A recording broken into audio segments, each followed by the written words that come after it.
America's rise to world leadership in the century since the Civil War has reflected more than anything else our unprecedented economic growth. Interrupted during the decade of the 30s, the vigorous expansion of our economy was resumed in 1940 and continued for more than 15 years thereafter. It demonstrated for all to see the power of freedom and the efficiency of free institutions. The economic health of this nation has been and is now fundamentally sound. But a leading nation, a nation upon which all depend, not only in this country but around the world, cannot afford to be satisfied, to look back, or to pause.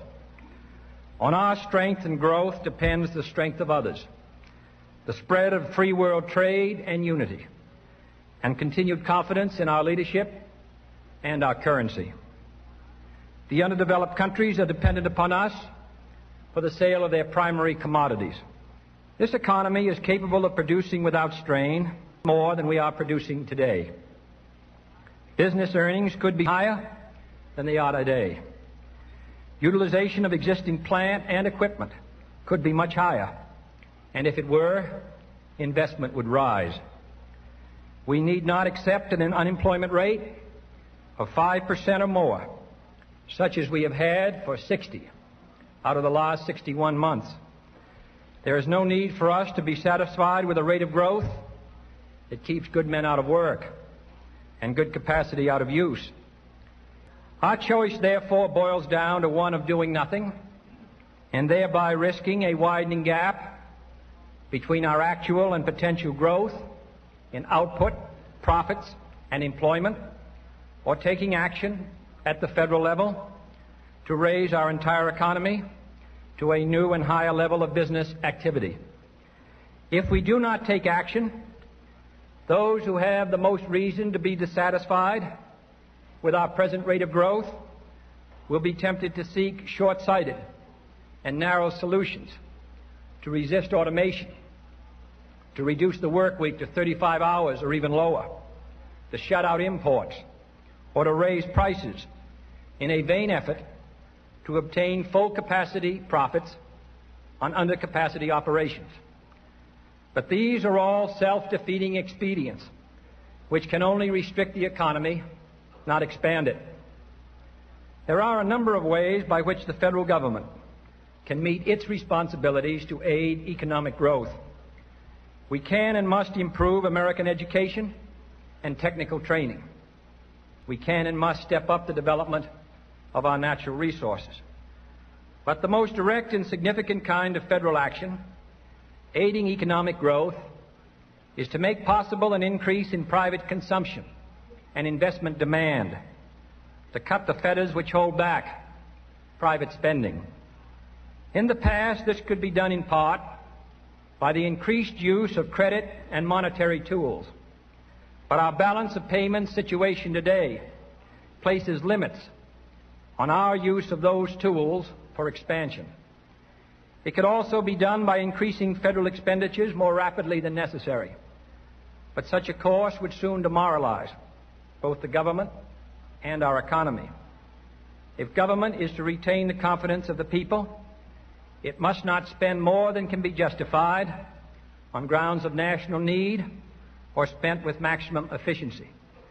The final and best means of strengthening demand among consumers and business is to reduce the burden on private income and the deterrents to private initiative which are imposed by our present tax system.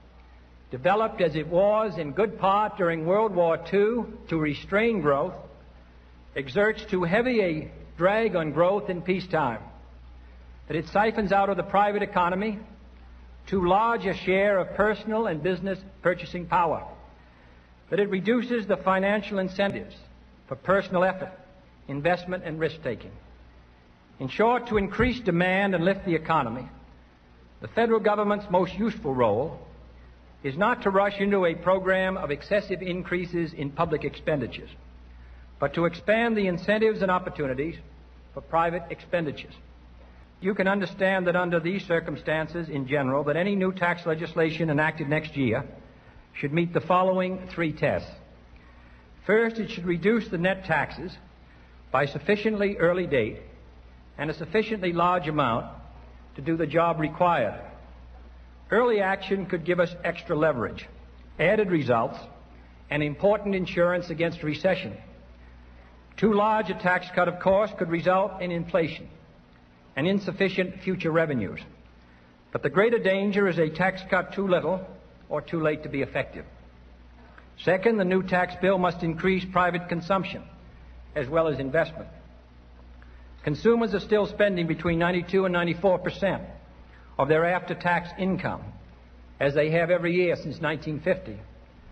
But that after-tax income could and should be greater, providing stronger markets for the products of American industry. When consumers purchase more goods, plants use more of their capacity, men are hired instead of laid off, investment increases, and profits are high. Corporate tax rates must also be cut to increase incentives and the availability of investment capital. Now we need to increase consumer demand to make these measures fully effective. Demand which will make more use of existing capacity and thus increase both profits and the incentive to invest. In fact, profits after taxes would be at least 15% higher today if we were operating at full employment. For all these reasons, next year's tax bill should reduce personal as well as corporate income taxes for those in the low brackets who are certain to spend their additional take-home pay, and for those in the middle and upper brackets who can thereby be encouraged to undertake additional efforts and enabled to invest more capital. Third, the new tax bill should improve both the equity and the simplicity of our present tax system. This means the enactment of long-needed tax reforms, a broadening of the tax base, and the elimination or modification of many special tax privileges. These steps are not only needed to recover lost revenue and thus make possible a larger cut in present rates, they are also tied directly to our goal of greater growth. Those are the three tests which the right kind of bill must meet. And I am confident that the enactment of the right bill next year will in due course increase our gross national product by several times the amount of taxes actually cut. Profit margins will be improved, and both the incentive to invest and the supply of internal funds for investment will be increased. There will be new interest in taking risks, in increasing productivity, in creating new jobs and new products for long-term economic growth. Most importantly, confidence in the dollar in the long run rests on confidence in America, in our ability to meet our economic commitments and reach our economic goals, in a worldwide conviction that we are not drifting from recession to recession with no answer.